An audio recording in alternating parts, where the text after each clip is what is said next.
Hello, everybody, and welcome to this very special week of the Gwentlemen Talkshow, where we have, for the first time on our talk show, Ash Cosplay. Say hi, Ash. How's how are things been for you? Hey, Swim. I'm very good, thank you. Nice to be on the podcast. I've watched it. I think I've watched every single episode so far, so it's very nice to be, on it as opposed to just watching it. So yeah, thank you very much for having me, and I'm great. Thanks for asking. How are you guys? Yeah, we always see you in chat. Now, some people seem to be a little disappointed that you're not dressed up as Yennefer right now. Oh, I get that every day. It's fine. We'll have to learn. The world is not a kind place, and learn how to deal with disappointment. Yeah, that's just how life goes, Swim. Don't you know that? Like, you can't always be dressed as Yennefer. Like, I try to tell my chat. That's actually why I never dress up as Yennefer, to teach them how to deal with that disappointment. My chat is always asking me, Swim, why don't you dress up as Yennefer? Swim. See, I'm permanently dressed as Francesca, so it's easy for me. It's just, it's so easy. No, okay. Well, I see how it is. I see how it is. I'm not going to make any more jokes for the next 2.5 hours or however long this thing goes on for. So Ash is obviously a renowned cosplayer. She's it's even in her name. She's what have you done for Gwent? Because I know you're famous for your Yennefer cosplay. Have you do you do anyone else? Do I do anybody else? I've cosplayed a lot of stuff over the last few years. So I've been cosplaying for about 9 years now, I think. What? I started when I was pretty young, yeah. And I've done lots of different things over the years. I have a general type of person that I like to cosplay. So if I, say a few of them, you probably notice a running theme. So the first one maybe not so much in the theme, but the first one I ever did was a female dragonborn from Skyrim. So jumping in at the deep end, making a big, crazy armor costume. And after that, I've mostly, because I'm a big fan of open world RPGs, that's where I choose lots of my characters from. So I've done things like Cassandra from Dragon Age. I've done Yennefer. I'm currently working on Anna Henrietta from The Witcher, and also Philippa. So I've done lots, actually. I've done lots from The Witcher. Yeah. So I'm working on my third Witcher cosplay now. How do you cosplay no eyes? Oh, so I had a blindfold on. Yeah, because she wears a blindfold. I think it's okay. That makes it easier. I was like, how would you make that work? Although cosplayers that generally do make kind of lots of crazy things work, as we know. But 9 years ago, that was when cosplay was quite young, right? Because I think it's become way bigger in the last kind of 5 years or so than it was. Oh, yeah. How old was I 9 years ago? Absolutely. No, my sister is actually very into it. Yeah. What, me? Yeah. Your sister or your other sister? No, my actual sister, Jagger is. I'm not your actual sister. Swim. Okay. Swim. Why would you say that? My biological sister. So yeah, me and Swim are related. For anyone who doesn't get. I can see the similarities. Yeah, definitely. Oh yeah. It's just harsh. So yeah, 9 years, and then I guess did you get involved with Gwent from cosplaying Yennefer, or were you already interested in Gwent and card games? How did that kind of transition come about? Yeah, so Gwent's actually my first ever CCG. It's not really a kind of field of games which I've ever really been involved with. I used to play top trumps back in the playground in school, but that was the extent of my card game knowledge. So yeah, I'm not for a CCG traditionally person at all. Like I said before, I mainly played big open world RPGs, and that's how I got into The Witcher 3. So yeah, it was through The Witcher 3 and my cosplaying stuff that I cosplayed Yennefer. And then luckily enough, CD Projekt saw some of the pictures of my Yennefer cosplay, and they were like, oh, do you want to come and work for us at Gamescom? So I was lucky enough to go over to Germany with them last August. So that was before Gwent was released for closed beta, so I got to go there, and I was working on the booth where they were showing Gwent for the very first time. And it was a crazy time back then. Gwent was a very different game. And that's actually when I met Pavel Burza. I met him there, and he taught me the ways of scoiatel, because at the time it was really broken, especially with the old faction passives. And there was some kind of crazy decoy mechanic that we used to use. But it was fantastic. So it was pretty much, scoiatel was almost unbeatable, and that's where I got into that faction. And so yeah, it all kicked off after that, after I got invited to Gamescom. And then I started playing Gwent from the closed beta, which started that October, I think. Yeah, that's really cool. And that actually kind of ties into one thing that I wanted to ask, which is personally like, I mean, what is like your experience working with CDPR? I know a lot of people are seeing you, you're doing the Round of Gwent, right? And then, you're also like a host for official events. I obviously met you at GwentSlam, and you're doing like all these tournaments. Is that, so basically you're just like a personality for their Round of Gwent and like a host for events? And what is that like? Oh, it's fantastic. Honestly, it's not anything I ever expected. So I started streaming about a year and a half ago now. Last April, I started streaming, but I was streaming creative. So I was streaming like how to make my costumes and stuff like that. And then I played Gwent up from the beginning of closed beta up until about January or February. And then I thought, oh, why not start streaming it? And then it was in April, I got a message from, who did I get the message from? From MPG at CD Projekt Red, if you know him. He's kind of like the behind the scenes side of things. Yeah, so he messaged me saying, oh, would you fancy hosting this thing called A Round of Gwent? I was like, yeah, sure. And I was just about to graduate at the time, so it was like perfect timing for all that type of thing. So yeah, since then, things have kind of snowballed a little bit. Luckily, they've invited me to, well, I've been working at these GwentSlam, so the community tournaments, doing the kind of the hosting, speaking to players between matches, things like that. So as opposed to the casters who are focused on like the play-by-play stuff at these tournaments, I kind of focus more on the overarching community side of things, I guess. I like try to link between the developers and the community at home. I don't really know. I'm kind of a jack of all trades, I guess, in the Gwent community. But yeah, it's been really good fun, and I'm excited to see where things go, especially with the takeoff of the esports scene next year.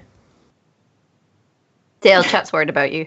Everywhere, yeah. I was gonna respond, but I'm just kind of waiting, trying to give Dale the chance to respond. Oh man, I can breathe for a second. No, it's fine. Chat. I'm all right. It's okay. People talk. I like listening sometimes too. But no, you mentioned it is three rather distinct skills, Ash. Professional cosplaying, hosting, and doing all the CDPR thing, Twitch streaming. Is there? Do you find that trying to go out and be that jack of all trades helps you be better at all of them, or do you try and focus on just one or two? It's a weird question. I was speaking about this yesterday, actually, because somebody asked me would I ever fancy attempting to be up there as a pro player. And my answer was, I don't think I'm built that way. Because when I've met the amazing people who take part in the tournaments, they have a very specific like mindset when it comes to it. They all put in hours and hours every single day, grinding out the ladder, playing like super high quality gameplay. Whereas I think I'd go crazy, honestly, if I put in the hours that these guys do at that kind of level of focus. I just think I'm built in a different way. So I spoke to some of the other casters about this as well. We think that we are more, and like I said before, a bit of a jack of all trades type of thing, where we have skills in lots of different areas, but we're not particularly, super high level at any of them. We're probably better for more of the overarching stuff as opposed to being a super high leveled game player. So for me, I think that really translates well to what I do, because I have knowledge of the game, but I'm also able to communicate that well with people. I also have the kind of I believe I have the interpersonal skills to be able to chat to people in interviews and get to learn more about them as an actual person behind the player, like in the rank that you see on things like the pro ladder. So I feel like those skills help me, but I wouldn't really consider them skills. I just like chatting to people quite a lot. I think you make a fair point about like a drive to win and stuff. Because if you look at the pro ladder, for example, Shaggy Nuts has played 708 games this season. This season is 16 days old. He's played something like 44 games of Gwent per day. Like, who plays that much Gwent? I barely get my 6 rounds sometimes. I'm like, okay, I've played, like, I've got 6 rounds in. Can I be bothered to play a little bit more? Yeah, I guess I'll play a couple more. But that's like 3 games. Like, wow, I think it's insane the amount of time and energy that the players have to put in. And I think you're exactly right in saying you need to have that drive to want to do that. And like, if you don't have that drive, like you could be, good at Gwent casually, you could still be on the pro ladder, rank 20, rank 21, but in a casual level. But these pro players, like, they take it so much further than that. Mm-hmm. Yeah, I like doing things. For example, when I'm, streaming, I always just try out interactions, which might mean I lose. So, for example, today I was playing a cursed Skellige deck, and we were playing against someone who had Wolfsbane in their graveyard and was about to go off, and I was trying to figure out the timings. So I did something silly. It turned out it was silly. I passed, and I wanted to know when Wolfsbane would trigger. But doing that obviously ended up costing me the game, but I did it just because I wanted to see what would happen. I also try making things work. Like, I'll spend a whole day, like I did it a while ago, before the whole Nilfgaard Guardian decks was actually viable. I tried to make a deck just geared around the Guardian and see how many times I could recycle him and play him with Magna Division. Like, I just do silly things like that because I want to experiment. It's not like super top level, get the best win rate stuff. It's just like, I want to see how that interaction works. Let me experiment. Yeah, I really respect that. A lot of people, I feel, kind of don't have that mentality enough. I feel like sometimes I'm there and sometimes I'm more competitive. I kind of switch between them, but I mean, I'm kind of the same way at heart. Mm. You get that sometimes you just want to win, and sometimes you just want to play a Cambi deck and see what happens. Exactly. That was me today, playing that Cambi deck and ruining a couple people's days very occasionally. Just like this veteran Skellige player, and he had all his like big fat veteran dudes, and he'd rezzed a couple of guys, and I'm just like, here is my 19 strength Ceres that I spent the game buffing with like Drake Bondu and Holger Blackhand, right after my Cambi that just kind of ruined his day, and I was like, that's what you get. That's what you get. You got to expect Cambi. It's really fun, actually. Like, so I'm taking it kind of slow at the moment, just playing normal ranked ladder, and I've got up to about like mid 3k today. Not anything crazy. I'm kind of just experimenting with fun decks at the moment. But when I was a little bit lower, I love playing at a low MMR. It's so much fun. Like, you get such varied games. I played against like 2 or 3 people who ran Gaunter in the one day the other day. It was the best. It was so much fun because it makes you think in a different way. You're not just thinking like, okay, I know what they're going to play next. How do I counter it? You have to improvise every single turn. And I really love that. So I'm very excited for a draft mode if it ever comes out, when it comes out. As am I as well. Oh, yeah. We need a better I think system everyone's in place excited. for whose turn it is to talk, because there's always awkward silence for like 3 seconds, and then we all talk at the same time. I was going to say we need something to hold, but that wouldn't work because we're all in different countries. Well, we could all just like have a we could all just take an item from our desk and I can just like take this piece of toilet paper. No, so you have a fidget spinner, right? Yeah, no, I do have a fidget spinner. Whoever has the fidget spinner, gets to talk. I do. I've got a ridiculous amount of Gwent paraphernalia on the desk. Is there a Gwent fidget spinner? I really want a Gwent fidget spinner. Pavel, if you're watching this, this is what the community needs. Okay. This is what the community needs. And then on one side it can have the red coin, and on the other side it can have it would be the best. It would be the best. I should work in their like merch department. I would make you so much money. I'm just saying. Did you guys see the notice board thing for this month that was posted on Reddit? The like interactive one? Oh, I love the that? notice board. And there was the t-shirt that had the red coin on it. I really think that should be a thing. Do you know the one I'm talking about? Or will I have to go I must have not seen that one. You missed it? Oh, yeah. It was fantastic. I'll send it to you later. But... Oh, okay. Chat probably knows what you're talking about. Someone in chat will find it and link it, and then everything will be good. I have faith in you, chat. Don't let me down. Anyway, let's move on and talk about, I guess, current Gwent at the moment. We should probably start with... Let's start with Ale. Swim, let's talk about Yeah, can we Ale? get that out of the way? I need to the card or the spell deck? The spell deck. The spell deck. Come on. Spell deck? It's pretty good. I mean, I was playing it today. I got to number 1 NA ladder. Wait, really? Yeah. Number 8, number 9 global. It's just ranked though. It's not like pro ladder or anything serious. So it's a pretty good deck. Honestly, it's one of the most divisive decks that I've actually really been discussing with anyone, because a lot of people say they don't think the deck's very good, and a lot of people say they think it's like the best thing ever. I don't know. I'm kind of more in the realm of the latter, but it's gonna be, I think, a few more days before anyone's really sure. A chat delivered with the Reddit link, and it's a t-shirt. It's got red coin on it, and it says, "I am the winner." Oh, I am a winner. The ale itself, I feel as if the Mahakam Ale card itself, some people have kind of pointed out that it's a bit of a problem card. It represents maybe even a direct upgrade to Thunderbolt Potion, which was a card that got nerfed before. It's kind of like an upgrade to Thunderbolt Potion, but in a game where there's more alchemy synergy and it's kind of easier to set up. And some people are speculating that it might be a little too strong, especially like as we move forward and gain more alchemy synergies and stuff like that. I don't know. What do you guys think about Ale as a card? Just based on that comparison. I think I'm very biased. Oh, go on. Sorry. Okay. You're good. No, I was just saying, like, the thing with Thunderbolt Potion didn't really get nerfed. The points total came down, but it more got changed since it's providing the armor now. So it went from being a pure point value play to being a little bit more of a protection play if you're trying to worry about playing at hazards or getting damaged. As far as Mahakam El goes, I think, as you pointed out, actually on maybe one of your streams the other day, it's not necessarily that the card itself is powerful. It's the fact that it's got the alchemy tag. It's the fact that you're tutoring this out every time.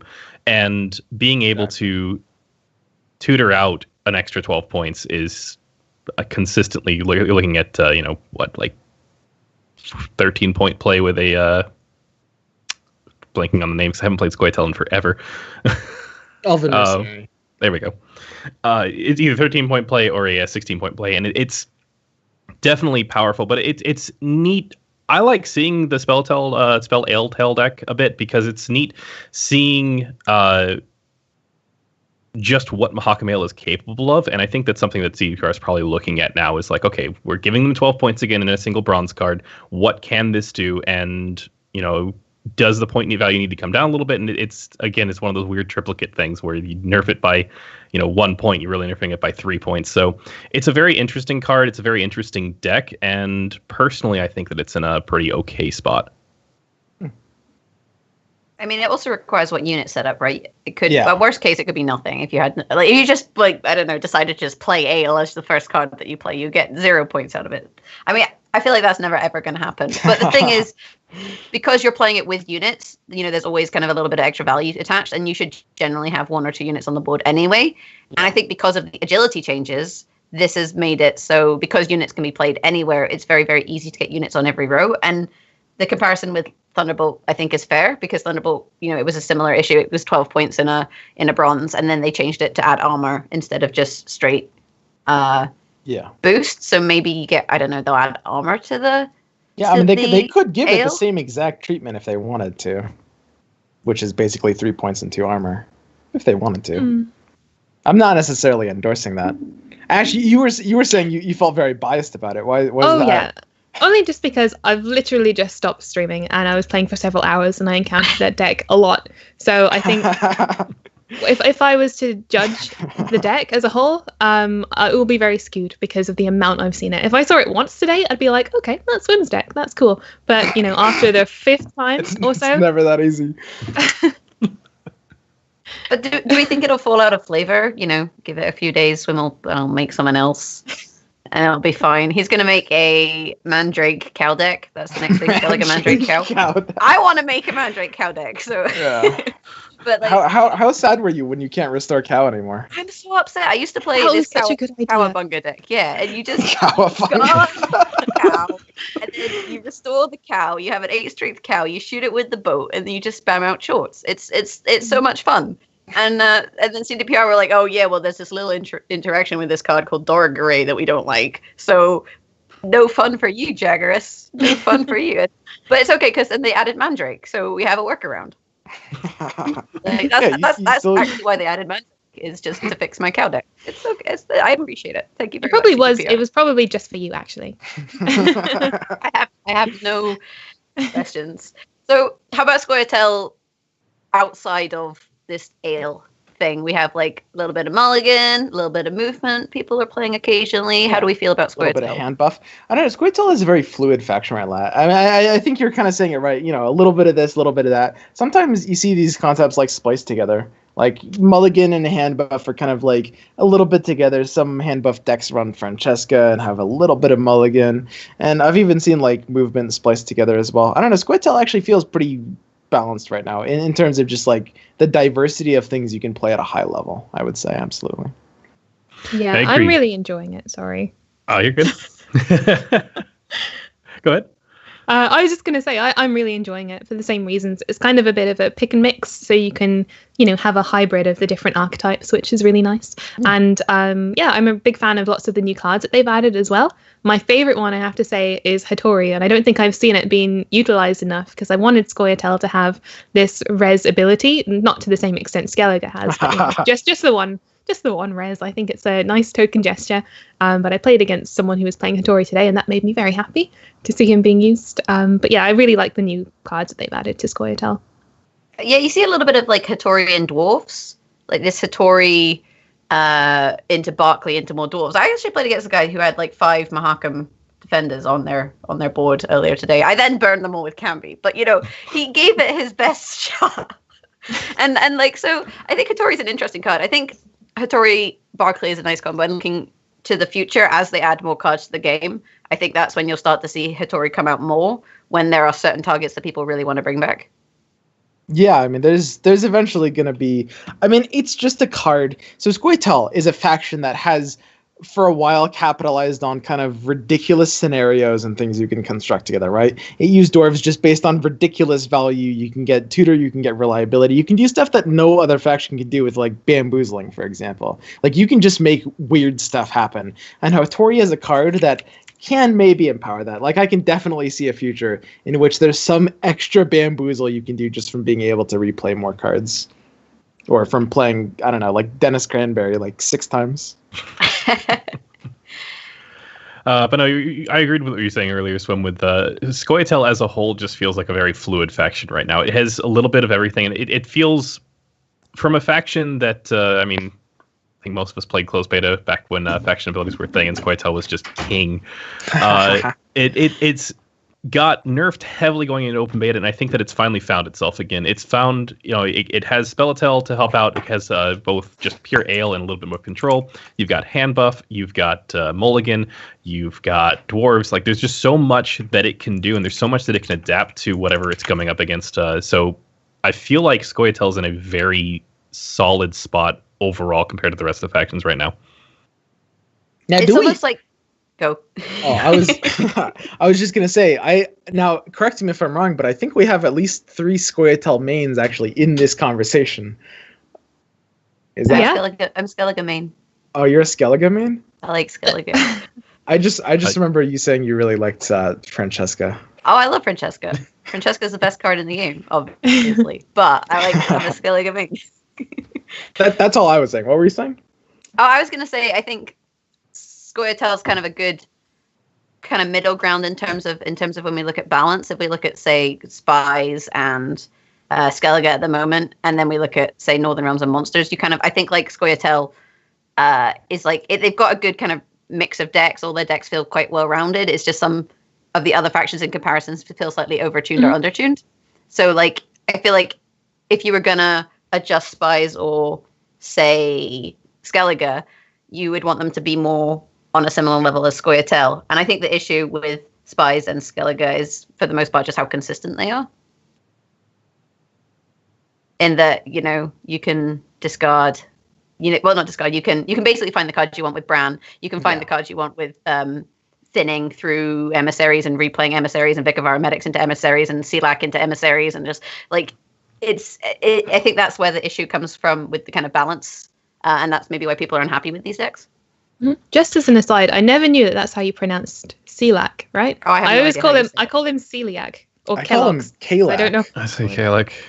Okay. It must be an American thing. Yeah, it's probably Kalak. Like, everyone says things wrong. Although apparently, according to the game The Witcher, it is Joachim or something like that. Joachim. But then, yeah, apparently it's Joachim, like you whack them. Because I was playing The Witcher and then they said his name, but then someone else in the comments was like, "Oh, they always say the names wrong. Like they get the voice actors are wrong." So I don't know what to believe. Well, then what's canon if the voice actors of the games that it's made around? They kind of dictate what's canon, right? Yeah. Yeah, because I was really excited. I was like, I finally heard it said, and I know how to say it. And then someone in the comments was like, "Oh no, he said it wrong."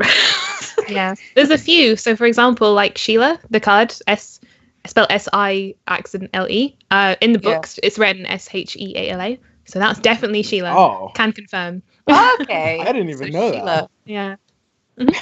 That's a good one. And then, what was the other one? I don't know. Whenever I encounter them in The Witcher, I'm just like, I'm really excited Kieran? just for like Kieran. Kieran. Kieran's a good one because that's an Irish name and that's how it's spelled. And then you have Kieran and like Sieran and all those other ones that people try and say. But that's like, but then isn't Joachim an actual name as well in some I places? have no Joaquin, idea. right? I think think it's Joachim. Joachim? That's not what they Joaquin said in The Phoenix. Witcher, Dale. I don't know.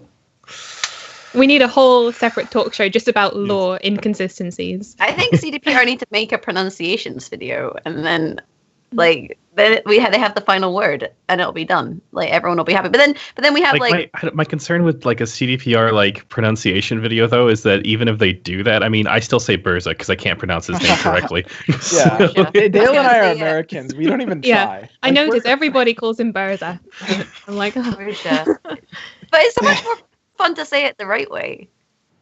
Like the I thing think is so. though, it's not even that we're too lazy to try, it's that we like kind of can't. Like it's an American thing. It's like you know how to pronounce it, but it just feels so unnatural that you just can't bring yourself to do it. Oh, wow. I think, oh man. We'll Hey, take Sweden, whatever you say. we'll There's take Dale it over back there. to consistency, and if that's what's pushing these decks up. Yes, I think it is probably the consistency in Nilfgaard Spies in any deck that's able to thin itself out and try and consistently get to its win conditions is going to do well. And the only deck that I think doesn't follow that trend is actually Mulligan Scoiatel, because there's normally stuff left in the deck, but it still has the consistency because Mulligan lets you get at the cards that you're looking for. But I think certainly that's why Spies Nilfgaard is as good as it is. That's why discard SK or any form of SK that's trying to do a lot of discarding is as good as it is, because you're able to get to what you're wanting to get to in the deck. Yeah. I wanted to ask a quick question. What do you guys think about all the recent heat that Vicovaro Medic is getting? Because it's a card which hasn't been changed. I don't know the last time it was a different, variation of itself. As from what I can remember, it's always been the same. But recently, people have been saying it's too strong. Do you reckon that's just because of a change in the rest of the game, which have led to it being considered too strong? Definitely. It's always been a card that, I mean, when it came out, people were like, oh man, like what, Bronze Caretaker, I think was the go-to name. God, I forgot about that. I had to talk a lot of people down on that code. Yeah. It's a card that always functioned as potential graveyard hate, and with the obvious combo of the emissaries trying to help with a thinning and on a spies deck. I think you're absolutely correct. The game has we've changed how we're playing, what type of decks we're playing, and we're now starting to play a lot of things in our own graveyard discard, Skellige especially, where it's like, yes, we want to play this and then res it. And this card was always supposed to be there as, okay, just in case these decks get popular, here's a good counter. And now it's like, all right, it's countering. Oh, it's too strong. Yeah. No, it's doing what it's supposed to be doing, and the way that we're playing the game is causing this to be higher value than it would normally be. Do you think if emissaries were dooms, it would be better? That's all I was going to say. Yeah, definitely. It would cease to be a problem. Because the reason people don't like it is just because this is how you're getting like 5-6 emissaries, and because each time you play an emissary, you're getting extra benefit. You're getting those Imperial Brigades, you're getting the Imperial Enforcers. Like, it's not just the case where you're getting an emissary and you're picking between two cards. You're getting an emissary, and then that's maybe trading out another emissary, which is then triggering your enforcers to shoot, which is triggering your brigades to get stronger, and also, so on and so forth. So it's a lot more value than was maybe initially intended. And something like a doomed tag on emissaries would kind of negate that. But then they wouldn't be running maybe in that deck. But it would also mean that deck would be less consistent. And this is where we were saying, like, the decks that are the best are the ones that are most consistent. So if you can, in some ways, shake up their consistency a little bit, that generally helps. More RNG, right? Yeah. More RNG. In a lot of ways, I don't even think it's the emissary. It's the, which one? It's either the brigade or the other. Enforcer. Enforcer, yeah. Too many names. I'm still surprised that they just trigger every time. Like, if you played 3 spies, it gets to trigger 3 times. I'm surprised that it's not just you played a spy, it gets to trigger this round for 1. And I think that change would probably nerf that deck significantly, but I'm not sure if it's necessary. Yeah, it's possible me, that's how they'll fix them. I think they just need to take off the deploy damage. Like that 2 deploy damage can sometimes make the difference between them killing your unit and your unit surviving. And a lot of it is like, they clear the units that you want, like you want to survive, like your Kidwennies or what have you. Like that's kind of where the issue is sometimes, is that they can get those 3 shots if they get 2 spies. And sometimes you only want them to get, if they only had 2 shots, then that's only 4 damage. And then they're only killing your succubus. So that's fine because nobody plays succubus. So, there's kind of situations. And these are the kind of like, I think they could make small tweaks to it. And like the deck would more or less be okay. I think a lot of people are saying, make emissaries 3 or, change the damage of enforcers. And these kind of slight changes in the numbers make things a bit better. Like 3 strength emissaries mean they can't be killed with 1 shot. Not having a deploy ability takes off a little bit of extra damage to give you a bit more safety and stuff. And these are the kind of changes that I think are in the right direction because they don't really kill the heart of the deck. Yeah. Yeah, in terms of the Vicovaro medic, it feels to me like there's maybe only 2 problems with the card, which is that A, it maybe helps emphasize like something that's out of balance. I mean, that's the kind of card we've seen in the past, right? Pretty much anything that can replicate a strategy, something malleable, like Operator, like Summoning Circle, like Renew, anything that can replicate a strategy to enable that strategy to just push higher bounds, which in this case is extremely powerful because it's on a bronze card. Usually these kinds of things are not on bronze cards, but of course you see it on Freya too. But anything that can push those strategies can always just kind of like make those strategies inherently broken. And the second problem with Vicovaro Medic is that it's a card that's already very inherently good, that also kind of, without even trying, kind of operates as a tech card, right? Like you can res something like a Skirmishers or something for good value. And I'm sure a lot of Skellige players, for example, aren't very happy about that. It feels to me like Vicovaro Medics themselves aren't really the core source of the issue, though. How do we feel about things like Emir being able to pick up spies? Like Thaler, like Cantarella, like those the kind of card drawing spies, like Iris. Yeah, like how do we feel about like that sort of interaction? I mean, today I played a game where I was ahead, and then my opponent played Thaler, so I picked up his Thaler, used Thaler to draw Cantarella, played Cantarella, and it was around I didn't need to win, so then I had like lots of card advantage, and he was sad. Yeah, I think it's great fun. I enjoy it. I agree with Ash. Just I think Emir should just put an extra spy in your hand as well. More spies, the better. Spawn in Iris. I think it's like this is one of the things people are frustrated about is stuff like that. And this kind of is compounded by this whole. I guess it comes down to the. I don't want to say coin flip, but we're going to say coin flip. Like this whole situation with the coin flip, which is then which is then compounded by spies because sometimes like the way you counter coin flip is a spy, but if they have a spy, they beat you. But then in Emir, they don't even need to have a spy because if you play a spy, they Emir your spy, and like that always gets the advantage. I think cards like Summoning Circle are different because they're very much more situational, and like you can take that card into a deck and it could really not work out. But like Emir is just generally good anyway, so that's where I think maybe some people are seeing issue in his gameplay in that it can get you that extra card draw, and maybe I'm fine with Emir outside of that, but I feel like sometimes it can be frustrating. I mean, I did it today. I feel bad. I don't feel that bad. I was like, I'm going to play one game of spies, and then just destroyed my opponent. I was like, now back to Campy. So I don't know. It's an interesting kind of. I think it's a really difficult thing for CDPR to do, is figure out how to adjust these cards. Yeah, absolutely. And whether they should. And one thing that is almost universally going to happen is you almost always fall into the pattern of like, so you've got this player base, right? They have to deal with this strong deck for like 2 months, and they hate it. And that just kind of that compounds it in their mind to the point where everybody kind of feels like it's maybe even more OP than it actually is. And if the devs end up like going through with a large nerf like the players want, it feels like it just smashes it into the ground too much. It's a very natural response, but and on the converse of that, something that you saw last patch, or a couple patches ago with Hailstorm, is that the devs nerfed it a little bit, and the outcry from the players was that it wasn't going to be enough, but it was, just because like you can fall into those patterns of just hating something just from having to deal with it for so long. So I hope they don't nerf it too hard, honestly. Yeah, I was thinking. Sorry. Go ahead. I was thinking this today about cards which people kind of, somebody says something, somebody else notices it, and then everybody jumps on the bandwagon. And then because these things do end up getting talked about on, Reddit and streams and things like that, then they kind of maybe spiral out of control. And because of that, they might not inherently be a strong card or an OP card, but the analytics will show that everyone and their mom is playing this card. So each CDPR might change it because of, the way that the community have reacted to it, or because their analytics show that it's like inflated play, which is just due to word of mouth, things like that. It's a bit worrying. Yeah, I was going to say was that, this patch, the latest patch that we've seen had very small changes across the board, and the meta that has been shaping up over the past month or so has been, I want to say, like, I don't know, like, I would say the best, actually. And I say that solely because so often throughout the course of this beta, we've had these times where it's like, this is the go-to deck. It is just absurdly powerful. It is crushing absolutely everything else. And this time around, yes, Spies, like, people were looking for that deck. Like, what is the good deck? And Spies was like, hey, we're doing okay. And it's like, cool.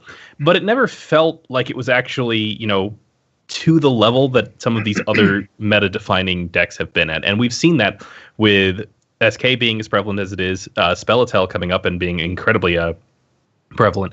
And it's a fairly balanced meta overall. Like, there's not a lot of...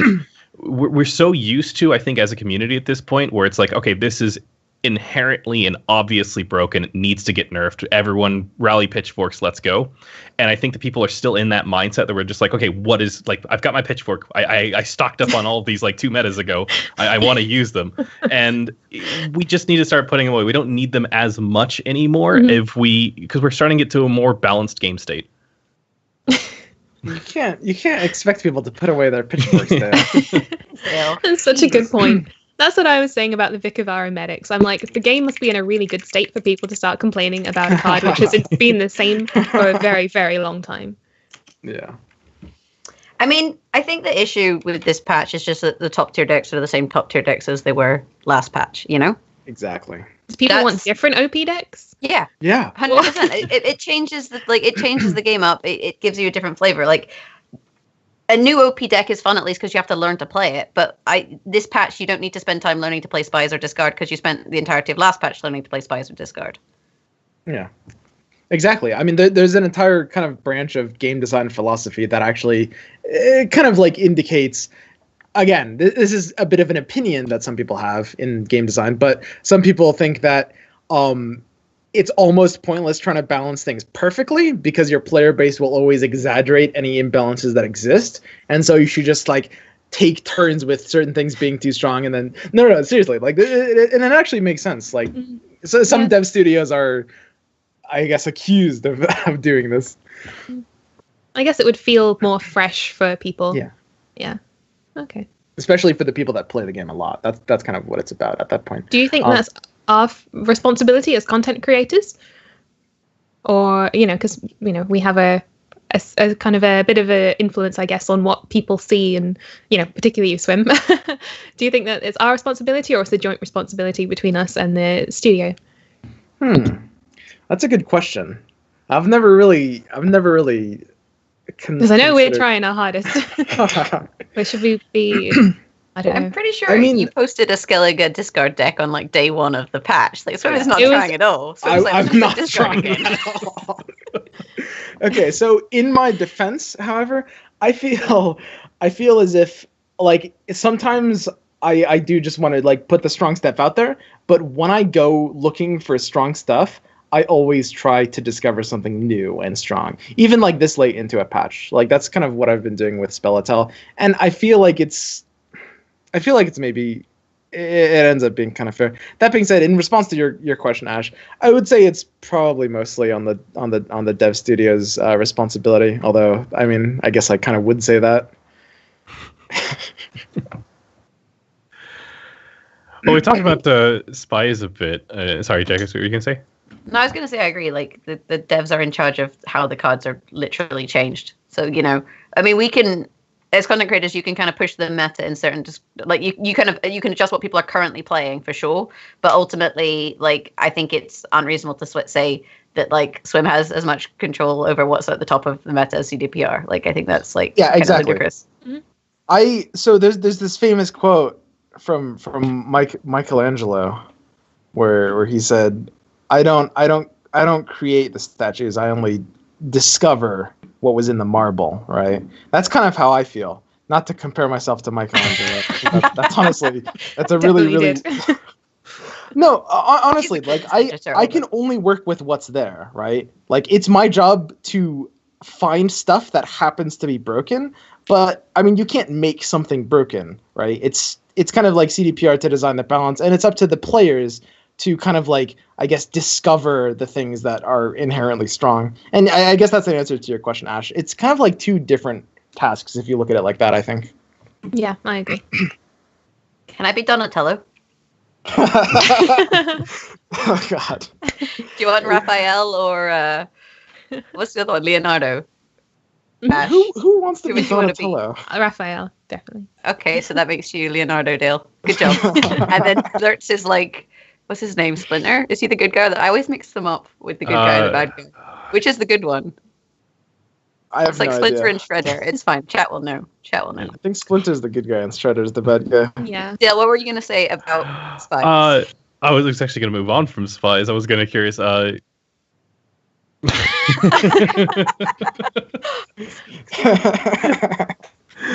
no, I was curious what you guys thought about the. I mean, we were talking about.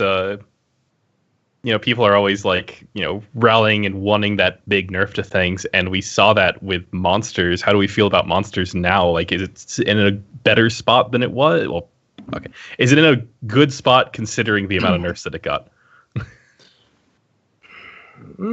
I would say personally, Monsters feels like the worst faction overall right now. That's kind of how I feel about them. But at the end of the day, I'm looking at a very balanced board. Like, they feel like the worst, but they have the Aridin deck, which is pretty powerful. It's definitely up there. There's not a lot you can do with them. It feels like Aridin and Consume. I feel like they're probably the faction that needs a little bit of a boost, especially the Deathwish archetype. I'd love to see that viability, really. I agree. I think Monsters is probably the worst, but their decks are fun. Like, Monsters Consume. The problem with Neckers is you have to draw Neckers and Necker Warriors, and then you have to have your opponent not ruin your day by corralling your Neckers. So it's a little bit like it has too many situations. Like, you end up often in a situation where you're just like, I have no Neckers in my hand, or I have no Necker Warriors in my hand, so I can't set up my Neckers in order to actually play my strategy. I'll just pass and hope for the best. And then sometimes that works out, like, miraculously, and sometimes it doesn't. I mean, I had a game I passed because I had no Neckers. My opponent had played like one blue stripe commando or whatever and played like 2-3 strength units. I passed. He passed. I played one Necker, and then we basically just all in on the final round. It was amazing. But how often does that happen? If you don't get your Neckers and your Necker Warriors, because you kind of need both, then you're kind of scuppered, I think, with that deck. So it's not. Like, it's strong, but it's not consistent, and that's what you need to be top tier. Yeah, exactly.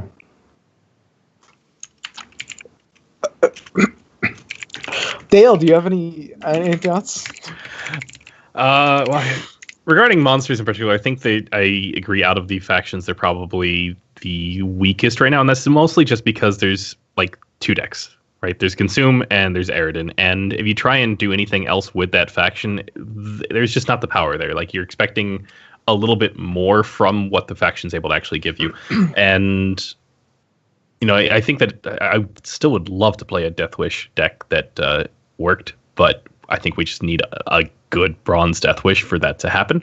And I think that regarding Consume monsters, you guys are absolutely right. It's when it hits its combo, it is extremely powerful, and I'm wondering if it almost feels a little bit of a polarizing win rate depending on the matchup.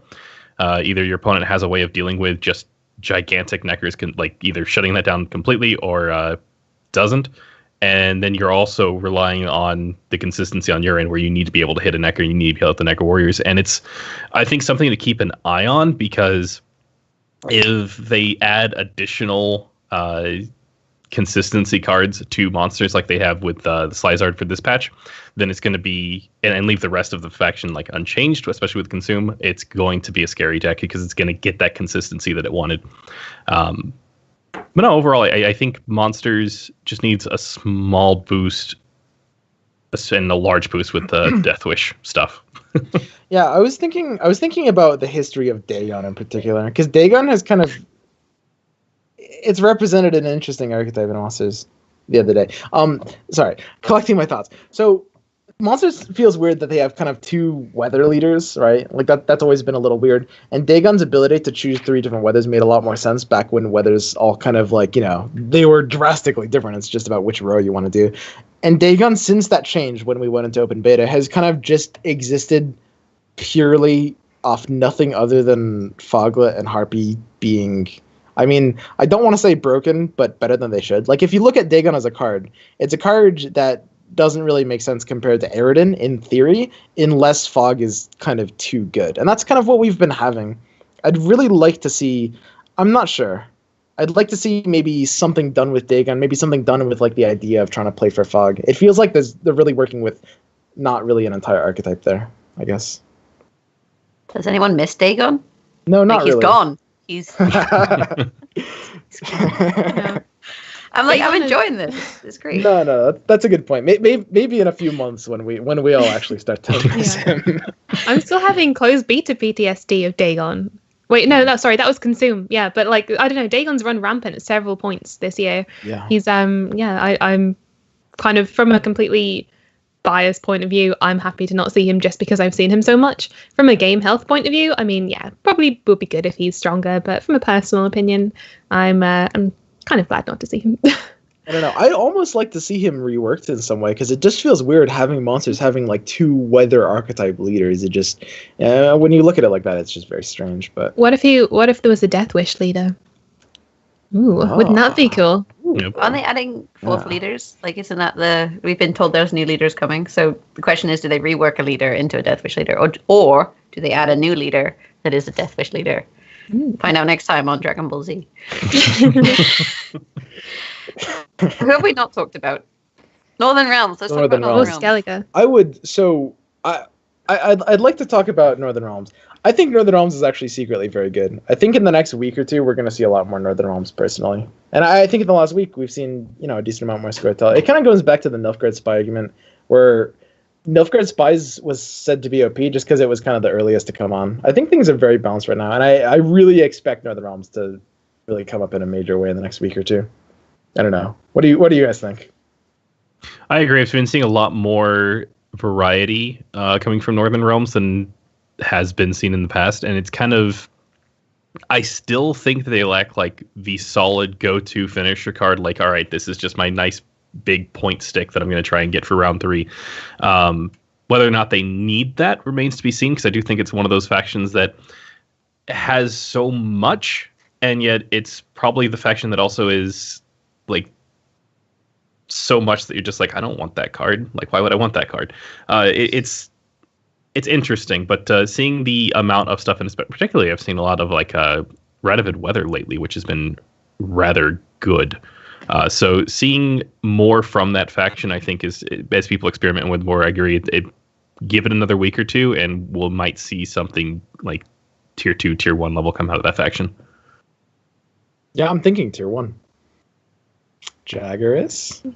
I'm loving Northern Realms. I'm playing this. I call it the Lads of Cadwen. It's like Hensel, Cadweni, Siege Support. The Cadweni that replays your machine, the Cadweni that buffs all of your units, and then all of the ballistas, Dijkstra and Han Marvin's Blue Dream. And it's just, it's actually, I think it's pretty good. Like, you have a lot of thinning because you have Hensel and you have Reaver Scouts and you have reinforcements and you have decoys, so you can replay one of those, for example. And you have Natalis, so that you can find your reinforcements and your commanders. So it's quite good with thinning. And then you have Dijkstra, which is thinning, and then you can replay Dijkstra with Han Marvin, and then sometimes Han Marvin can just save your day. For example, if you use it to find Royal Decree, to find Shani or whatever. And I feel like the deck is really consistent, and I really like it, and no one else is playing it, and that is just, let's just leave it like that. That's the dream. It's a terrible deck. Don't play it. Actually, a point that I really want to bring up, I think that Northern Realms and actually just across the board. This is why I said I like this meta the most right now, because it's at the point now that we've established like the decks that are able to just do their game plan consistently and put points on the board have come out and done their thing. They've shined and have been shining. And now we're starting to shift the deck building more towards figuring out what counters these particular decks. And that's where I think that Northern Realms has always done well at, is figuring out, like, not necessarily, they had a couple of times where they've been able to just put out the points on the board and be one of those top tier early decks. But there's enough in the faction itself to allow it to start countering other decks in particular. And that's where I think we're getting to, and in terms of the meta. And that's where I think that one of the reasons why I think we'll see it more. That's really interesting. I've never really thought of the like progression of the patch cycles like that. So you think like in the early days you get the kind of big number like value decks, and then after that you start to see counters being evolved. Like I've never really thought about that, but that is interesting. Yeah. I mean, to me, go ahead. I was just going to say I'm a big fan of Northern Realms. I love all of the archetypes, particularly the machine ones. Although today I was playing against a Northern Realms machine deck who played Hefty Helga and managed to help me out miraculously with my self-wounding deck. It worked really well in my favor, but I do love the idea of it, and I'm a big fan of particularly the crewmen and the machines. I want to try and make some decks utilizing those, particularly the ballistas, over the next few days, hopefully. I think Ronvid was a great addition for that, like that permanent crewman. I mean, obviously you can lock him, but beyond that, like he's a really cool card in that he gives Northern Realms something that they need, and he also is really good in terms of a lore perspective for him coming back every round and that kind of side of things. If you played the Witcher, it's like this permanent crewman, but he comes back, and he's also great against weather, because Frost, for example, he just keeps coming back. He's like, oh, you frosted me? Yeah, that's fine. I'll just keep taking that one damage. So for me, I feel like that was a great addition to Northern Realms to really help that archetype. And I think that's why I think Northern Realms is like surprisingly good. Yeah. No, I completely agree. I mean, in terms of like diversity, they feel very diverse in terms of just flexible, right? So you think of scoiatel, they have flexibility of archetypes. We talked about that. There's hand buff, there's mulligan, there's movement, there's spells. Like these all feel like solidly distinct archetypes that are all good, and you can choose between them. With Northern Realms, it's more of a micro diversity. You can tweak and flex so many things in so many slots and so many decks. It kind of feels like Northern Realms is all just like one or two archetypes, but there's so many variations on those archetypes, and it just feels like they have so many options, and a lot of them end up being very good. And then we have catapult. And then we have catapult. Skellige. Who wants to talk about Skellige? I am loving Skellige so much right now. Like I am extremely passionate about a particular breed of cursed Skellige deck, which we've been playing a lot on stream. It's so much fun. Like I love the addition of the new cards, particularly Harold Hounsnout. I think he's really good fun, and I'd love to see more cards like him in the game in the future. So we see lots of cards which are, add points or take away points to your enemies, but I like to see ones which have, just different abilities, something which is a bit more fun, and it's also, lore relevant as well. But it's just nice to see something different being played, and he's also just happens to be a very good card too.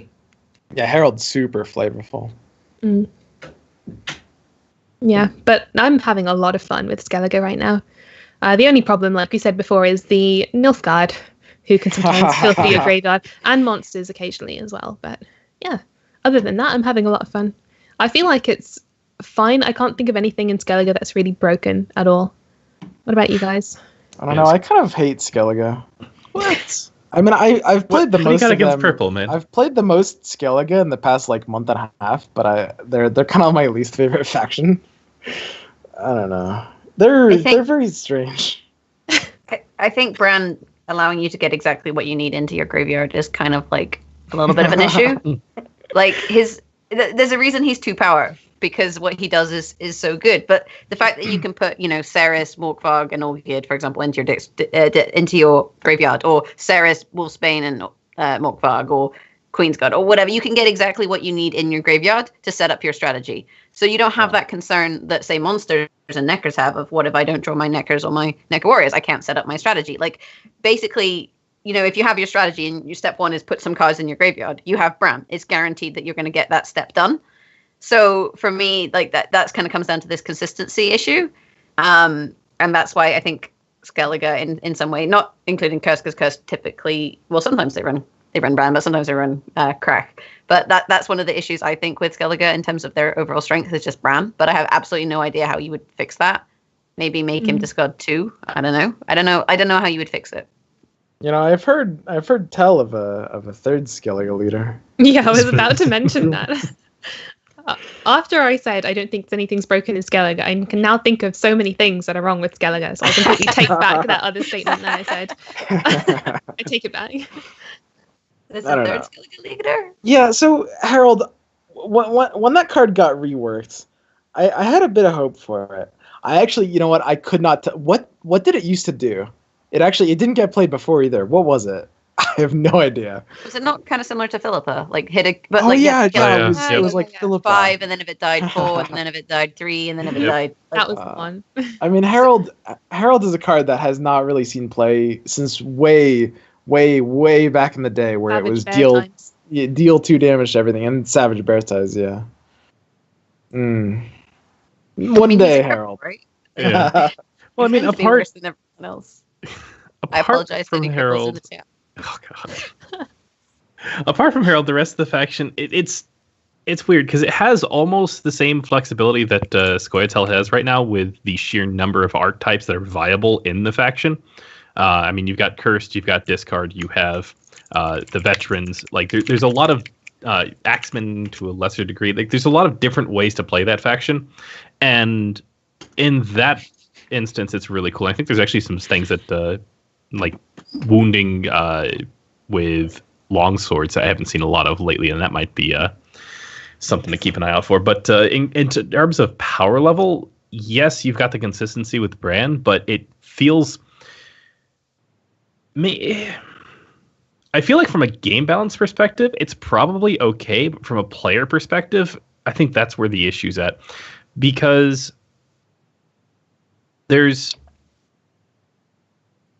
Wow, I just totally lost my train of thought there too. Dude, that's fantastic. The face. Yeah. Oh, that's awful. That's all right. My brain was just like, here's the statement that makes sense, and it's like, oh wait, no, we don't need that. Happens to me all the time, dude.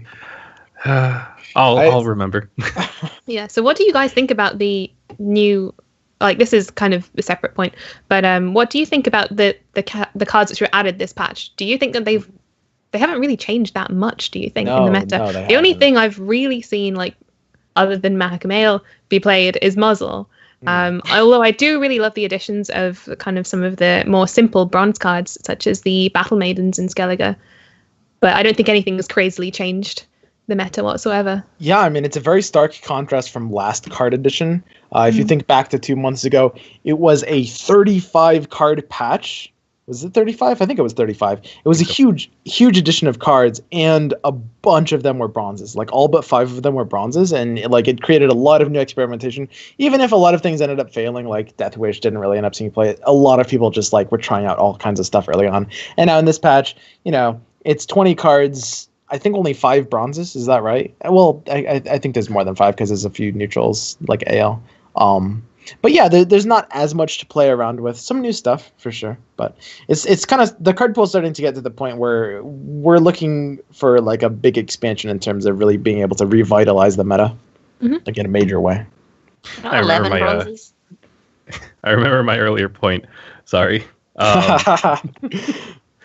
What I was saying, from a game balance perspective, it's probably balanced from a player perspective. It's not as nice for Skellige, and it's because the counters have always been there. Skellige has been the graveyard faction, and there's been graveyard hate cards. Vicovaro Medic, I think, where people are starting to complain about that now. One of the Griffins, I don't remember which because they keep changing what they do. Normal Griffin. Yeah, the balance has always been there to try and, if you're playing for the graveyard, there's ways of either consuming your opponent's graveyard, moving things out of the graveyard. There's ways of interacting with that. And the issue is that from a player perspective, you're like, all right, cool, this is my graveyard. Stop touching it. It's my stuff.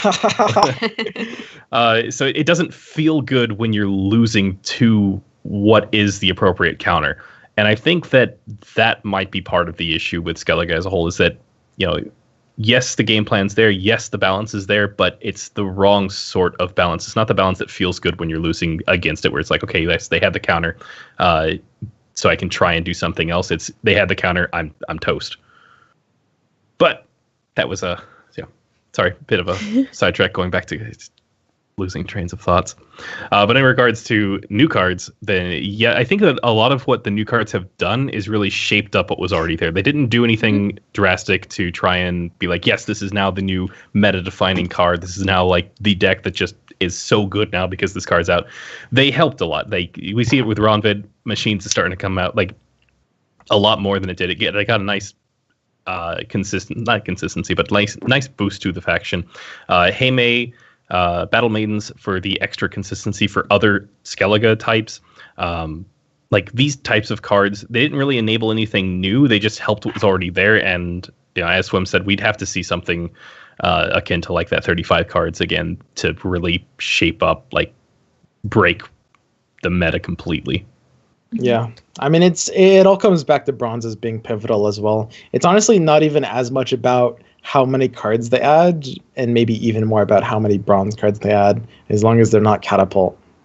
Don't you think it's interesting that when the cards were, shown to us in the beginning, once we got the patch notes, everyone thought that the Venendal elites were going to be insane. Oh, yeah. And people were saying, how did this even pass, testing? Like, how on earth is it being added in the game? And now we're not seeing them at all, but maybe that's just because reveal isn't, running rampant right now. Yeah, I mean, the card will definitely be good if reveal is good, but still, I mean, it still feels like a 1 over a 2 of slot at most, I think. Well, yeah, definitely, you're not going to want to run 3 probably, but I feel like that's one of those cards that we're going to have to keep an eye on, like Hailstorm was, like Vicovaro is now. Like, it's one of those cards that, on paper, it's good, and it's just that right now what everyone's playing isn't, conducive to that card being as great as it possibly could be. But that potential is still there in that card. So if we start shifting towards a meta where, we've had it before with like scoiatel carryover with Dragoons and other random crap and just giant units in hand, that card is going to be amazing if we ever get back to playing Gwent like that. So it's a card to keep an eye out for. It's good against hand buff. But how often are you against hand buff? This is the thing. It's like, I think it's a kind of card that you might see in niche decks in tournament situations and that sort of thing. Maybe not now, but it's a kind of card that I could see people thinking, oh, maybe I'll do like a surprise tech with this, with like Cynthia or something. And that's maybe something that people might tech in just as a kind of creative card. But I don't see it being something, definitely not now in the ladder, like consistent, because there's not, like you said, consistent situations where you're going to be getting a lot of value out of it. Like the most commonly I've seen it used is in a Cantarella play. And even up against hand buff, you have to be careful, because I've had a couple of times because I was trying out some hand buff and it does a weird thing where it pops the Quinn shield, but it doesn't actually damage the unit. Yep. So it's like, it's not as good of a play as you thought it was going to be. Sorry. Yeah, it's the same against something like Protectors as well. Like Scoiatel is pretty much the only faction that reliably gets that big of units in the hand, and the Quinn kind of like protects all of the units against the elite. Sounds good. Anyway, let's move on and talk about tournaments a little bit. So we have obviously Gwent Open this weekend, and I believe maybe I'm wrong. Berger just said in chat that they're testing a new coin flip. Yep. Thing. So for this Gwent Open, they will have something in place to try and balance the coin flip in a tournament setting. Mm-hmm. So that is something that I think I'm excited for. I'm really intrigued to see what they've come up with for that and how it will kind of affect the tournament. Other things to be, chat's just like PogChamp coin flip fixed. Like, sure, let's go with that. It might be not something... in your clients, guys, just in the tournament.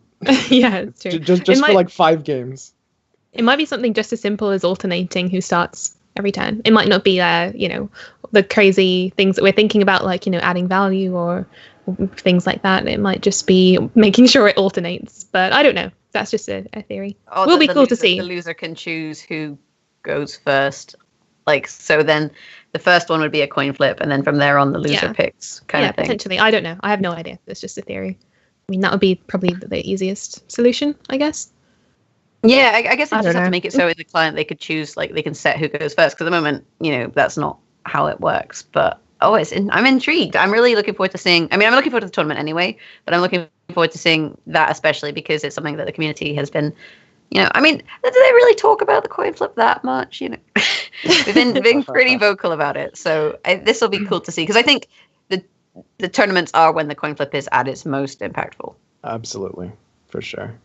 I mean, a lot of it doesn't. It definitely feels bad in normal ladder games, but the reality of the situation is, in terms of like an objective win rate, if you play 100 games, I mean, no matter how imbalanced the coin flip is, against a high pool of games, it ends up kind of not mattering.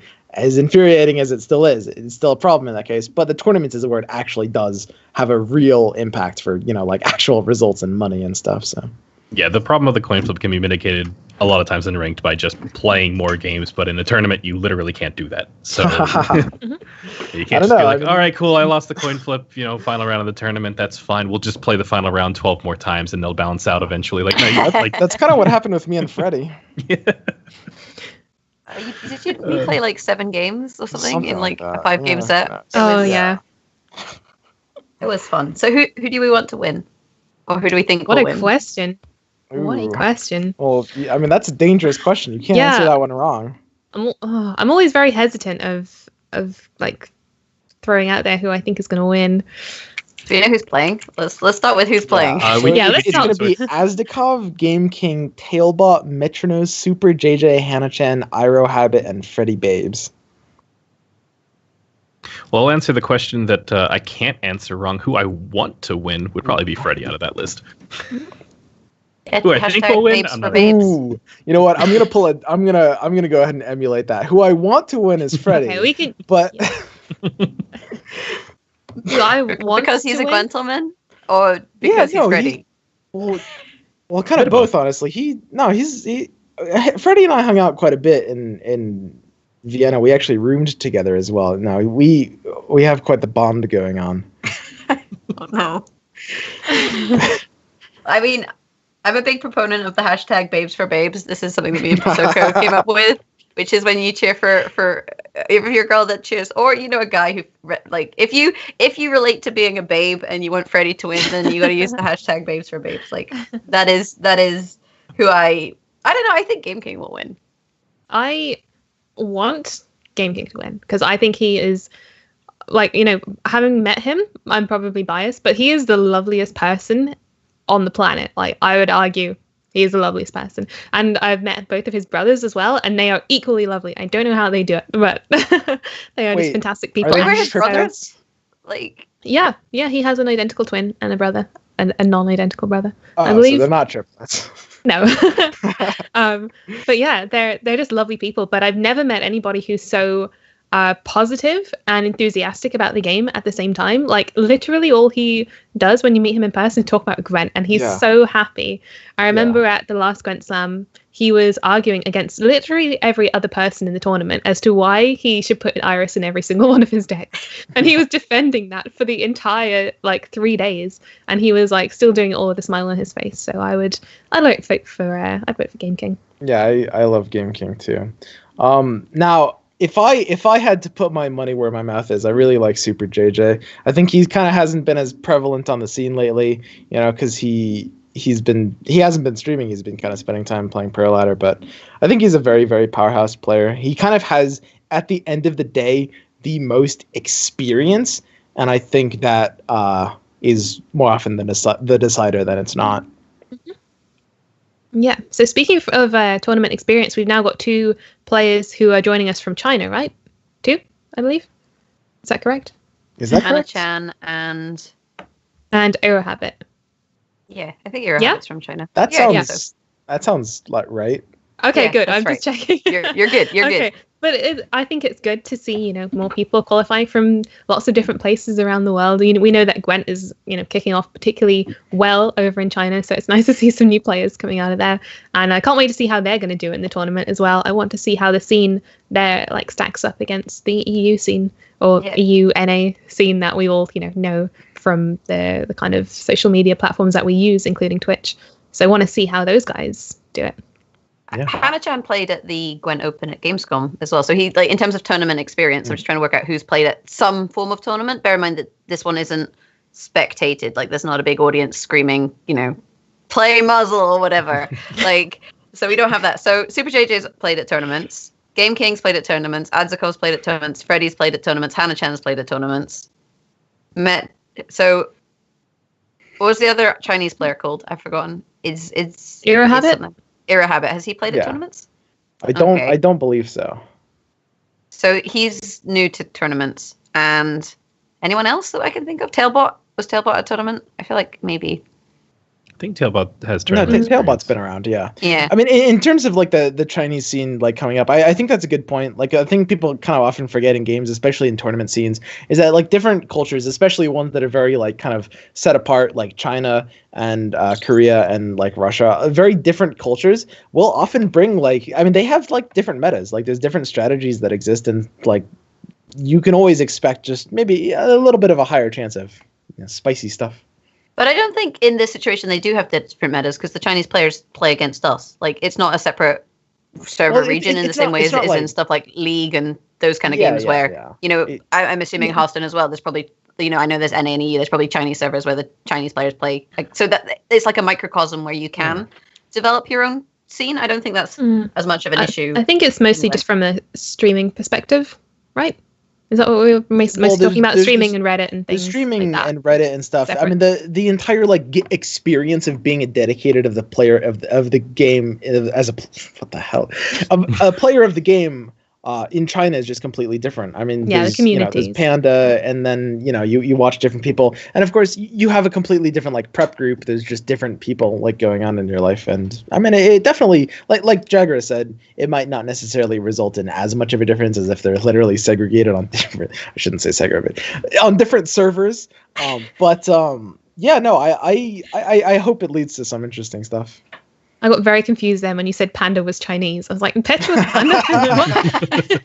Then it dawned on me that that's not what you meant. Do you think it's already they will... confusing? He's this, what is he, Swedish Spaniard? He grew up in America, and now he's Chinese as well. Yeah. Do you think the Chinese will be distracted by all the skulls and symbols of death? Oh god, that's right, dude. They're gonna be playing on like our client. God, wait until the Foglets come out. I know they're not going to be able to cope. Like CDPR, have you prepped them, in advance for this? Because I hear that these things they're just unacceptable. You can't have that in your game. Like that. I hear that none of the cards in Chinese Gwent have the value 4 in them because that number is cursed in China. Really? No, not really. It's not that they don't have the number. 5? They're all 5s. Like Wild Hounds in China are 5s. That's why they have the edge, because all of their cards are slightly more powerful than they are here. Berserker Marauder gains strength every cursed unit and every 4 strength unit. Yep. We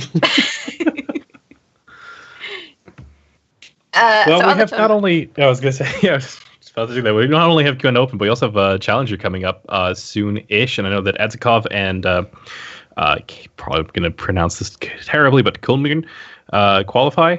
But I mean, it wouldn't be a fun esports scene if we didn't have some type of controversy going on. So isn't Game King there as well? I'm not. Well, I believe Game King qualified by proxy.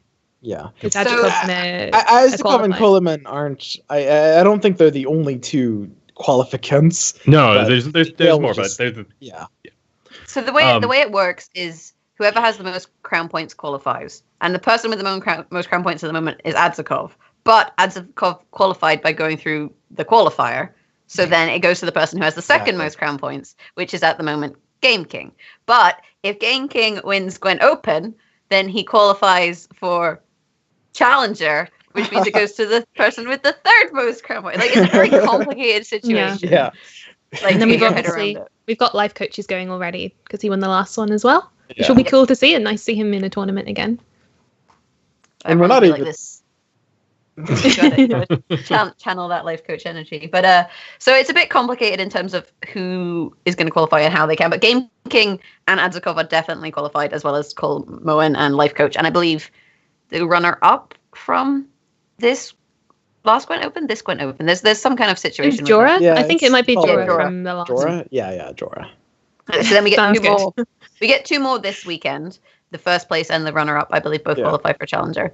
So if Adzakov, if what happens? Yeah, if Adzakov, what happens if Adzakov and Game King win? Like, it creates a paradox. Everyone's invited. Free for all. If you went 6-2 in your last 8 Gwent games, then you get invited. That's basically what will happen. Be fine. And then we're not even talking about the GwentSlam as well. That's the third tournament as well. And Ash, you're going, right? Yes, I am. Oh yeah. And then of course Petrify. Yeah, Cool. Petrify is coming too. I'm so excited. And Shaggy as well. Shaggy qualified. I think it was yesterday or today, something like that. I don't know. Recently, Shaggy's also coming. So it'll be cool to catch up with those guys again. Lots of familiar faces coming back. Yeah, so the GwentSlam, there's also going to be future qualifiers, but this one we had qualifiers like in advance, which I think allowed people like Petrify who live in Australia to actually participate, because some of them have been very close to the GwentSlam. But then some people were upset because they gave you 2 days notice for the qualifier. So people are always going to be upset. Yeah, what's an esports scene without drama? I mean, if it happens too far apart from it, then you could be playing on a completely different patch. Like we've seen that before in tournaments, that the actual tournament is on a different patch to when you qualify for it.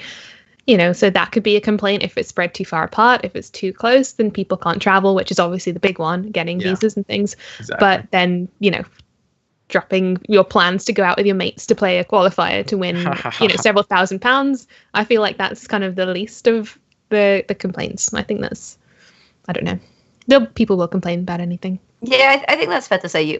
People will be unhappy if it's too soon. People will be unhappy if it's too late. But I think you can probably find a middle ground. It maybe would have been better if there was like a week's notice, just because 2 days, people have weekend plans or work or that sort of thing. And so I can understand why that happens. But ultimately, you're trying to do the best that you can. And it was similar with the situation where who was it? GwentSlam couldn't go, and then they qualified the person who was at the pro ladder, and that there just wasn't rules for that. And sometimes these things happen, and it could have gone either way. And ultimately, it's fair. But I think this tournament, it looks like it's going to be good fun. Like GwentSlam has been. I mean, you guys have Swim and Ash have both been, so you can attest that it's a good fun. And I think it's I just wanted to point out that I think it's a really classy move on the behalf of Life Coach and Wife Coach, inviting GwentSlam, who couldn't make it to the last one, to this one. I mean, that's probably the best invite that it just makes sense. It could have been. Yeah, absolutely. Yeah, that is 100% true. Like, because he qualified. I don't think anyone can complain about that. People like to complain, like you said. I don't think anyone can really complain about the invite. It's like he qualified before and couldn't go. Like, how are you unhappy? But I mean, we will always be unhappy as the Gwent community. There will always be being unhappy makes us happy. I mean, that's just gaming communities. I think the only thing is people are asking whether he'll be able to win crown points, because he qualified before, so he would have, but now he's an invite. Yeah. So I'm not sure, but that's the only thing which is a bit iffy there. But I mean, I think it's a great decision, and I'm very excited to see how it goes. And there's a fourth tournament coming up as well. in the next month. Well, actually, a lot sooner than the next month. Like this weekend. Wow, you guys knew immediately what I was talking about. Yeah, we are having our very own TGoh harvest. Now, TGoh is our line of open tournaments, so these are publicly available. If you'd like to, you can dedicate your Saturday towards playing just a lot of Gwent, but with a $500 prize pool. And if you win Saturday, you get the reward to play even more Gwent on Sunday. Now, this is a very special iteration of TGoh. It's TGoh Harvest, presented by Matthew J. Clardy.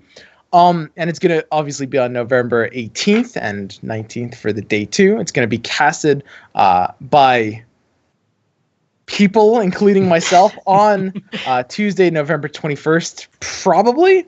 And in addition to all that, I had one other thing I wanted to say. Oh, yeah. I got it.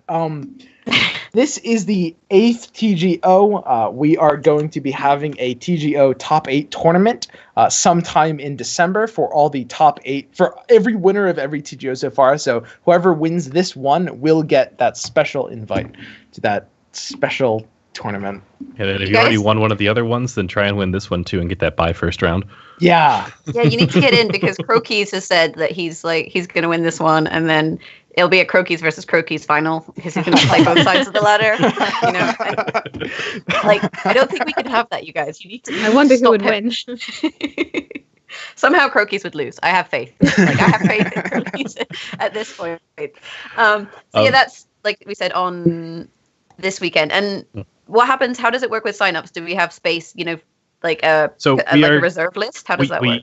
There is a reserve list. If you are wanting to play in this, we are currently filled up at 256 out of 256 available spots, but there is a waiting list. And speaking from experience, not everybody who signed up is actually going to be there on day one. So if you are interested in playing this weekend, please do sign up, get yourself on that waiting list, and show up at the same time as everybody else on Saturday, and you will probably be able to, Yeah.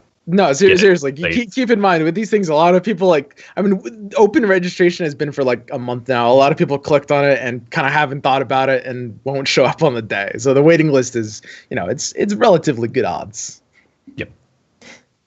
And don't forget $500 prize pool, which is pretty snazzy. Yeah. So, if you wanted to buy a lot of kegs or a custom-made Gwent fidget spinner with a red coin on one side and like a blue coin on the other side. I feel like it shouldn't. It shouldn't be flipped like that. It should be like, 4 nodes on it, 1 red coin, 1 blue coin, and then just spin it and whatever it lands on. Oh, you mean like here? Yeah. I think you're overthinking this. 4 nodes on a fidget spinner, though. That just doesn't work, man. Anyway, as you can tell by the fact that our discussion has turned to fidget spinners, we are at for the second time. The first time was we're completely dry on things to talk about, which is the point at which we turn to viewer questions. So this is a fantastic time. If you want to @Gwentlemen, if you have a question for us about anything at all, or for our special guest this week, Ash Cosplay, go ahead and type @Gwentlemen in chat, and then your question after that, and then maybe we might answer it. We'll do our best. And Ash, where can people find you? Well, not like where you actually live, but if they want to watch you on Twitch or what have you, where is the best place to find Ash? So yeah, I'm on Twitch. I stream every weekday for about 4 or 5 hours, something like that. My Twitch name is Ash Cosplay, all one word, and then my Twitter is f2k_ash. You can get to all my other social medias from my Twitch page, though. I also have an Instagram and all that jazz if you want to see pictures of me. I don't know. But yeah, mostly Twitch. Come to Twitch. Yeah, it's pretty fun. So I stream there quite a lot. Like I said before, it's, a very casual kind of Gwent scene, lots of chatting. My scene is highly interactive, often at the expense of the gameplay, but it's always good fun. We have a nice time over there. Yeah, gameplay, schmameplay. So our first question, what's stopping Deathwish from being a viable archetype? So somebody in chat actually said earlier that Deathwish has an engine but not a car. That's kind of how it works. So Cockatrice is a great engine, but the actual cards that say the word Deathwish on them just kind of aren't great. I mean, even Griffin is a good engine. They have great supplemental tools, but then you've got Earth Elemental. You've got Rot Fiend, which is a card that just is so clunky. Rot Fiend is probably the best of the Deathwishes, too. And Cyclops is pretty cool too. Yeah, but Cyclops is just falling into the tools of the incidental support cards. They have great support cards, but just bad Deathwish cards. Got Harpy Egg, dude. Come on. you can hatch at 1 strength Harpy. What more could you want? Yeah, what's stopping Deathwish from becoming a good archetype is just a good bronze Deathwish. Yeah, if they get 1 and if it's good, that's a deck very quickly. All of a sudden. Yeah, because right now it's trying with what it has, and it keeps lacking. That's probably the way I've heard of that phrase, though. It's got an engine, no car. It seriously does. Great, let's do more questions. What are your favorite pizza toppings? Pizza topics? Toppings. How do you have multiple pizza things that go on pizza? None of you say you don't like pizza. I was going to say, I'm very controversial. I get extra pineapple on my pizza. Oh, nice. High five. Can't actually do CL, how do you stand on the pineapple debate? Where are you on the spectrum? Pineapple's fine on pizza. I don't know why that's an issue. I think pineapple's fine. Watch the viewers drop now. This is terrible. Dale, what's your favorite pizza topping? Honestly, I am rather like simple with pizza, and I don't like. I've had too much pizza over the course of like my long pizza history, where I'm just now like I'm back to basics, like just cheese or just pepperoni, and I'm happy. Okay, you have to leave. So, what's your favorite pizza topping? Me? Yeah, we already said I'm a big fan of pineapple, ham, cheese, obviously cheese, pineapple, and sweet corn. It's my standard go-to every single time. It's the exact same. Great. So, what are you going for? Cheese. You're just cheese as well? What? This is terrible. I wasn't joking when I said I liked pineapples. I wasn't just trying to trigger chat. I actually do like pineapples. On pizza or just in general? On pizza. Okay, good. Just check it. Like, this kind of thing that you would go off on like a pineapple tangent. Pineapples are, how you can place them, put a little ring, and you can like cut them up or drink the juice, and how like this kind of thing that would happen. We'd have a swim pineapple monologue. I like chicken on pizza. I like chicken and chilies and peppers, but I also like pineapple as well, and cheese. Okay, let's talk about someone else. Pick a question. Okay, here we go. What is Jaggeris' opinion about Italia elimination from World Cup? Oh man, I'm so gutted. Like, actually, I don't care. Scotland didn't qualify. We never qualify. Like, my experience of the World Cup was I used to live with some Brazilians, and so naturally every Brazilian in the vicinity would congregate in our flat because they're all really social people. So they love to congregate and eat food and hang out. And our flat was the biggest, so that's why they'd hang out. So I made all these Brazilian friends, and then the World Cup happened, and we were watching the Germany game, and they were all really excited because they love football. And then the Germany game happened, and I cheered for the first goal because Brazil scored, and it was an own goal, and I felt like a right idiot. And then they were really upset, and so we don't talk about football anymore.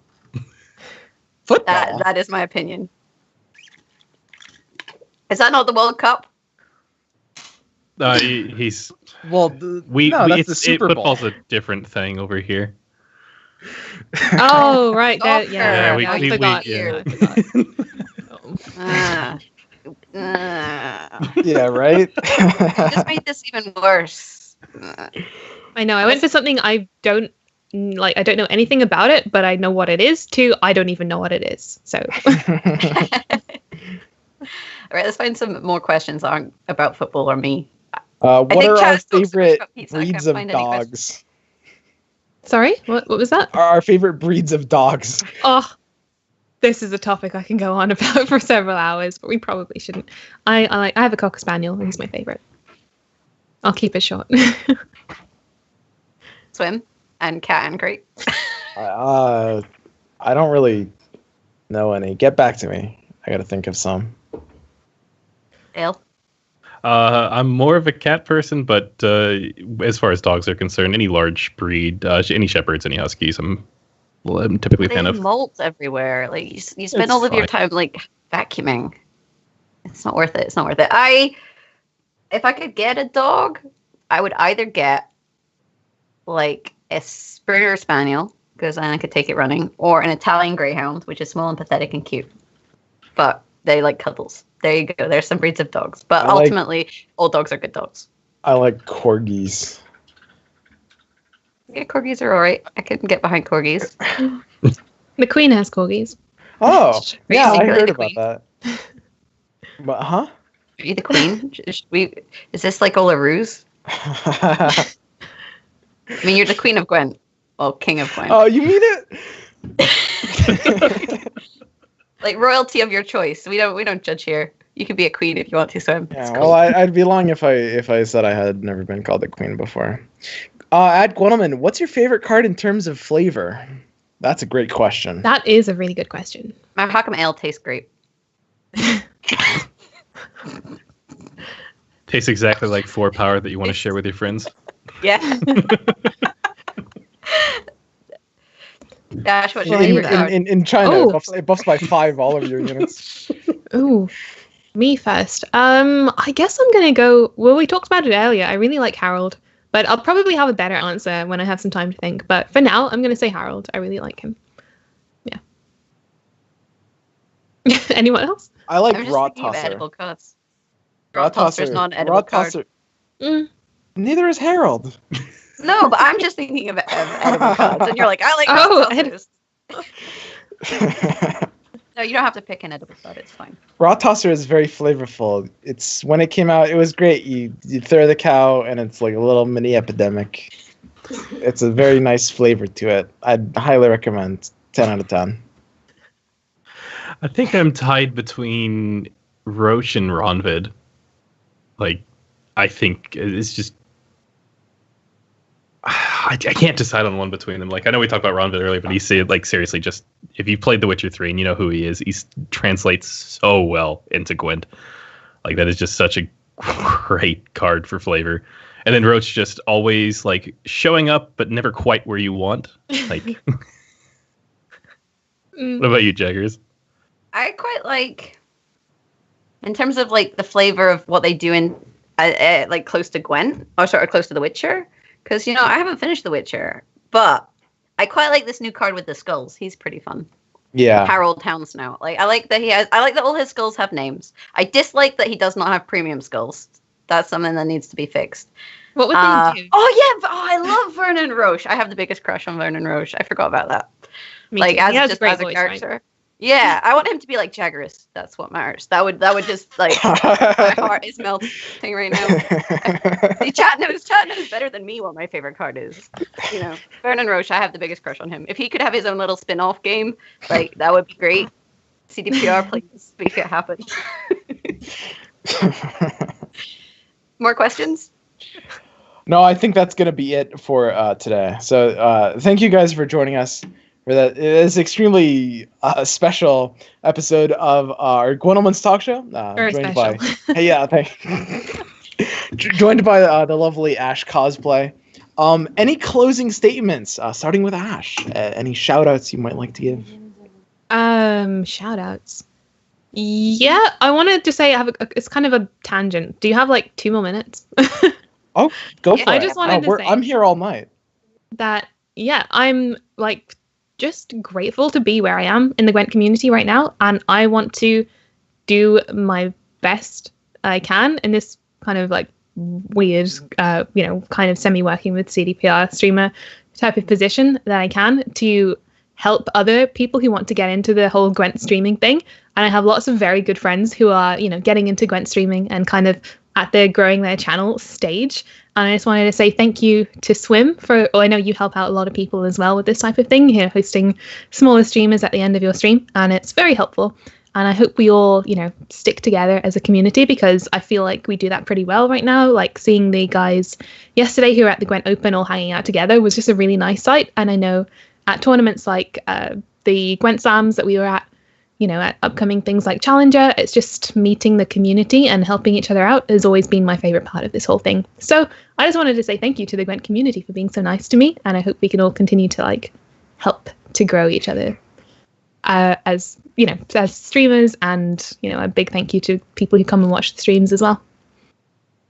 That's all. Bit soppy. That's the most heartwarming shout out we've Did you feel obligated? I feel like I want to clap. No, it's only because standing ovation. Yeah. Well, Swim, you were the first person to ever give me a host. I literally had I don't know. I remember that day. Yeah, and then you hosted me. I think it was for 700 or 800 people, and I freaked out internally. I was quite calm on the surface, but inside most people freak out more externally than you. Yeah. You handled it. You handled it pretty well. That's all. He's secretly disappointed. That's what he does. He hosts small streamers just to watch them freak out at the host, and you ruined his day, Ash. Shocking. It literally, I think it's the English in me. Whenever anything remotely terrifying happens, I'm like, oh, okay, that happened. I don't know why. Can't muster the emotions, but anyway, somebody else. Dale, shoutouts. As always, I like to shout out basically the same places, but it's because they deserve it. But no, shout out the places where the community can get together and chat. Shout out to Twitch for being Twitch chat is useful sometimes for that. But mostly gwent.reddit.com for the official Gwent subreddit. Great place to just check out what's currently going on with Gwent. From there, you can find the link for the official Gwent Discord. where you can get a little bit more immediate response time with people. I'd also recommend checking out the Ask Gwent Discord, where if you're a newer player trying to get into Gwent, it's a really great way of getting immediate feedback. You ask a question, you get an answer. It's a good community for there. Also, check out the official CD Projekt Red forums if you're trying to get a little bit more discussion, especially in a place where you know that CD Projekt Red will be looking. And I think that's the last of the communities. If I'm missing someplace, I apologize.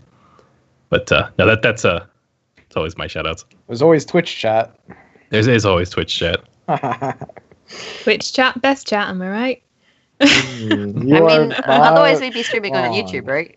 So it's got to count for something. Swim shoutouts.